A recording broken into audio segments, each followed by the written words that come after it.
My name is Kaylee McGovern. I'm an elementary education major, Peace Studies minor from just north of Seattle, Washington. My name is James Kimeo. I am from Kenya. On campus, I work in institutional advancement, and on this trip, I went as the faculty advisor. My name is Anna Kale. I'm a sophomore here at St. Ben's. I'm a nursing major, and I'm from Custer, Wisconsin. I'm Hallie Roberts. I'm a freshman here at CSB. I'm a sociology major, and I'm from Portland, Oregon. My name is Ellie Bartlett. I'm a first-year chemistry major at CSB, and I'm from Eagan, Minnesota. My name is Diamond Rover. I'm a communication major here at St. Ben's. I'm a junior, and I'm from Las Vegas, Nevada. My name is Angela Aiko. I'm a sophomore, political science major with a minor in communications, and I'm originally born in Accra, Ghana, but I live in St. Paul, Minnesota. I'm Jenna. I'm a sophomore theology major, secondary ed minor, and I'm from Wisconsin. A future teacher, the thing that really struck me about the kids was what learners they were, and how even though we faced a language barrier and some unfamiliar tasks, we were so committed to knowing and understanding each other, and it really inspired me about the joy of learning and education. So the kids at each school were so fun every single day. They were so excited to see us, and they always just had the biggest smiles on their faces. When we came there, they would run to the fence and try to talk to us. And every day they had little gifts for us, like coloring pages and candies. And then during lunch, we ate with the kids too. And they'd always beg to sit with us. And after we ate, they'd braid our hair. And the boys would give us little back massages. And they were always, even though they couldn't converse with us, they would always try to communicate in some way. So it was really sweet.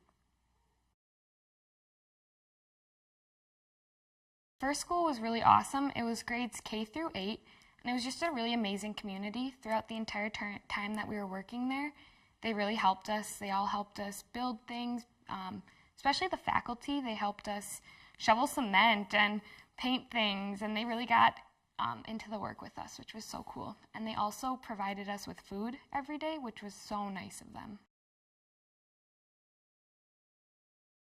So for our last 2 days of the trip, we spent at a big public school that was preschool through 8th grade, and our task was to update a playground that was already there next to the preschool.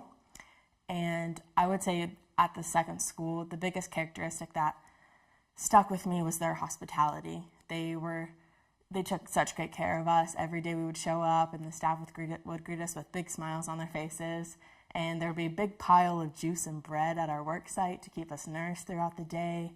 And they would feed us lunch. They were just a great community, and the kids were always willing to talk to us. Even though there was a language barrier, they were so patient. The second school was great. You know, having come from Kenya, when we arrived there, everything looked like I just landed home. You know, from all the little shacks on the side of the road selling meat and vegetables and fruits, and I just felt like, man, I just got home. But the language was different. Other things that I observed were people on motor conchos, the motorcycles, and this was young and old ladies with little babies in these motorcycles and driving crazy, and it was exciting. In Las Terrenas, though, small community of people, but really energetic, whether it was during the day, in the night, going to church, that was exciting, and hearing the music, which carried on to even the evening places we went. And whether it was people listening to bachata music or dancing, it was just so engaging, and people were so friendly and welcoming. So I really just loved the place, even though I didn't understand the language. It was wonderful. But also other things we saw was a lot of stray dogs that I didn't anticipate. And even though they didn't bother us, sometimes it was spooky, seeing all these many dogs laying around. But, the weather was beautiful, that you couldn't take back. The food was awesome. So you use this SNAP program, which was where we spent $6 a day on food, but we combined them all together. And so we went grocery shopping and we'd cook our own meals together each day, which was really awesome. And then during the day at the school, we got to eat beans and rice, and then there was another protein along with it. So we got to do that every day, which was really cool to have some authentic food. And then we'd also eat a lot of fruits because they had a lot of fresh fruits down there too.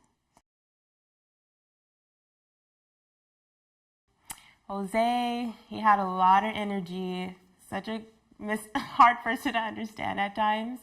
He was very cool. He helped us learn more about his organization, about the schools, and the work that he was doing in the Dominican Republic. He helped us out a lot. Tracy was basically like the captain of the whole group. She was the phenomenal woman who was able to like lead us throughout the day and basically telling us what to do and what not to do in order to be safe. And Tracy also helped us like exchange money at like the foreign exchange place, and also basically like giving us advice and also being open with us, like with her life and why she wanted to go to DR for her trip. She was basically like the captain of the group in a nutshell. Service to me is working along with others and just being together. Service to me, I think, is more like from within. Service to me means helping others and giving them everything that you have without expecting anything in return. Service means identifying the problem that exists in someone else's life or in a different community and using your own resources with heart to help them.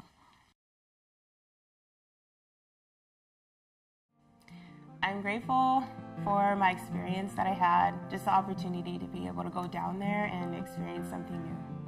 I'm grateful that I got to see how beautiful their community and culture was. I mean, I never knew what it was like there, but now that I know, they're just so generous and hospitable. It was so just great to learn about. The most important thing that I was grateful for on this trip was water, drinkable water. There they didn't have any running water you could drink, so I'm really grateful that we have it here. The thing I'm the most grateful for about the trip was the ability to fall in love with a place, and how Jose and ABE gave us a chance to do that and then to give back to the place in return.